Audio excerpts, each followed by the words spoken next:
নমস্কার বন্ধুরা, গীতাস রুপটপ গার্ডেনে আপনাদের স্বাগত। সাইকাস গাছ রিপোর্ট করা কোনো ভয় পাবার কারণ নেই। যারা আমার মতো, আমি অনেক ভয় পেয়েছিলাম যে রিপোর্ট করব, গাছগুলো কিভাবে রিপোর্ট করব, মানে বাঁচবে কি না বাঁচবে, এবারে তো কোনো ভয় নেই। এই গাছগুলোকে কিন্তু আমি রিপোর্ট করেছিলাম।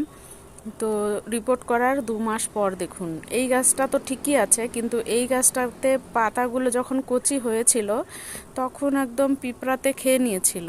তো সেজন্য আমি চারিদিকে ছেটেই দিয়েছি। আর এটা 2 মাস পর দেখুন, গাছ কিছু হয়নি, মানে অসুবিধা নেই। আমার মতো ভয় পাওয়ার কোনো কারণ নেই। এই গাছকেও রিপোর্ট করা যায়।